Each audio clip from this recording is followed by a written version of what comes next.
Hi everyone, it's Heather from Buffering Saint, and I am on what chapter are we on? We are on chapter 5 of the Catholic Book Club that Heather from A Catholic Mom's Life started, and we are reading this book. It's called The Handbook for Catholic Moms, and you don't have to be Catholic, and you don't even have to be a mom to follow along. There's some good stuff in here for everyone, and we're posting videos every Monday and Thursday. This chapter is about special circumstances, mothering adoptive, foster, or special needs children. So I wanted to get my mom in on this video because she has been an adoptive mom and a foster mom. I'm not adopted. After I grew up, basically, me and my sisters, after we grew up, my sisters were in high school, but my mom and stepdad started fostering, and they actually adopted my brother, who is 13 now. They adopted my brother through the foster care system, and so my mom just so happened to be in town last week, and I asked her if she wanted to do this video with me because I thought that would be cool to get her perspective, but time just didn't work out for that, but that's okay.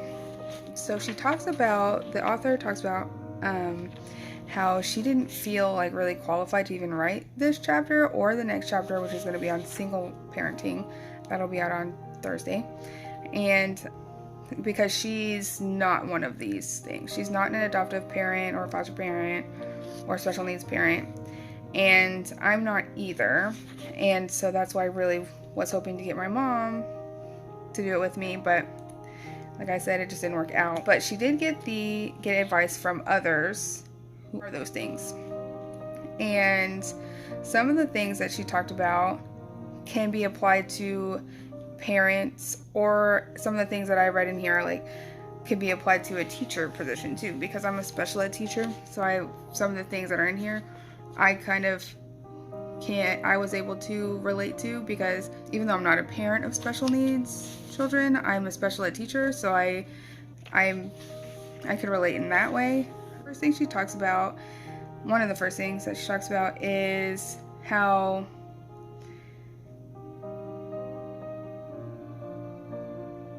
all children are a blessing and they're individuals, and that parents, regardless of whether you're a birth parent or not, you should love all your children equally.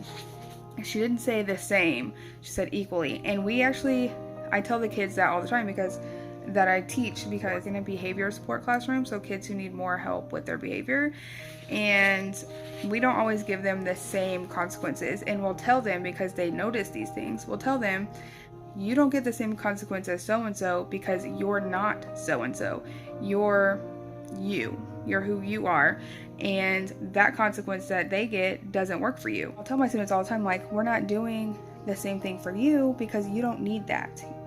We do something else for you, something else that you need. Y'all are not the same. Y'all are equal. We're going to treat you equally, but we're not going to do the same thing for that person that we do for you. And so I definitely agree with that, and that's the same for your kids too, because and they don't even have to be special needs children. The things that apply to my daughter, my 5-year-old daughter, do not necessarily work for my 5-year-old son. I could give a consequence to my daughter, and I could give the same consequence to my son, and my daughter will be all torn up about it, and my son will just move on and be okay, whatever. So I have to do something else for him. I definitely think that if you're called to foster care or being adopted to adoption, I think that is awesome. At this point in our life, me and my husband, we don't feel called to adoption. We have 3 young children right now, but if you do, I think that's awesome. My mother was a foster mother, and that was after I was already out of the house. I never would have imagined growing up that my mom would do that, or my mom and my stepdad would do that. But they did, and they fostered several children. And my youngest brother is adopted through them, so I think that's awesome. I don't know how they did it, because I would not. And like I said, it's probably the place that I am in my life. Maybe my mom never thought she would do that either, but I have 3 young children. My baby is sleeping right next to me. And I have 3 young children, and that's just not even like something that I can imagine doing right now. There's definitely a need for it, and if you feel called for it, pray on it, and I mean, do it if that's your calling, for sure. I like some of the advice that she gave. One of the contributors gave for like keeping your sanity. Just remember that you're human.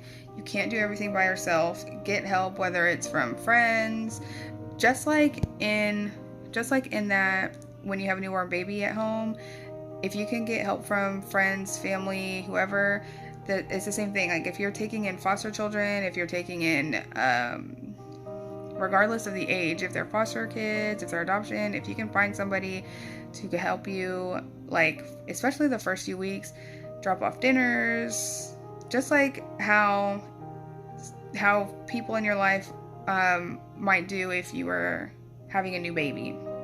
Drop off dinners, volunteer to give them a break, or forth, just so that they can, because yes, that's what they want. They want to foster, or they want to adopt, but like just like having a new baby, it can be overwhelming at times, and you might need to be able to step back for a minute and just catch your breath.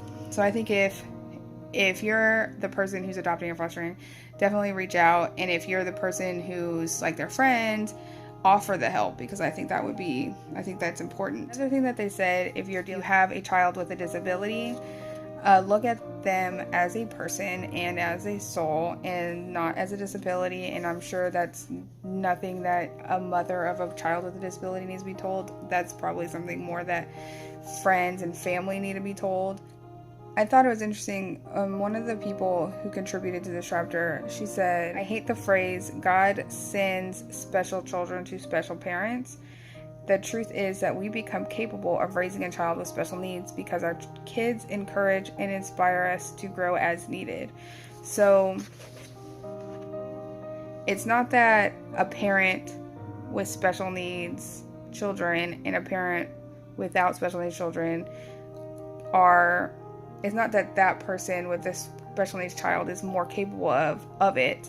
None of my kids right now are special needs. If we have some in the future and they turn out to be special needs, then we will adapt and we will learn and we will grow as that time comes, if it comes, and we will be fine. And I know it's got to be stressful. If you are in that situation where you have children with special needs, you will learn and you will grow, and you will be fine. Seek out the help of friends, family, priests, deacons, other church members. I love this quote. That's this one right here. It says, savor this opportunity to care for Jesus in the disguise of your very sick little one. So that was more in terms of talking about if you have a child who is sick, but children, period. Savor this opportunity to care for Jesus in the disguise of your little one. Children, period. Like, you should treat every child as if that child is Jesus. Another thing that they talked about was making sure, regardless of what your family looks like, make sure that you're nurturing your relationship with your spouse. Make one-on-one time with all of your children and involve them in the care of other siblings as necessary or as appropriate. Don't worry about things. Eliminate stress. Pamper yourself by pursuing a hobby or a personal interest. So I think that's kind of what YouTube is turning into for me, is like a little hobby, something that I have, because I really don't have anything extra that I do. So this is kind of what that is for me at this point, or is becoming for me.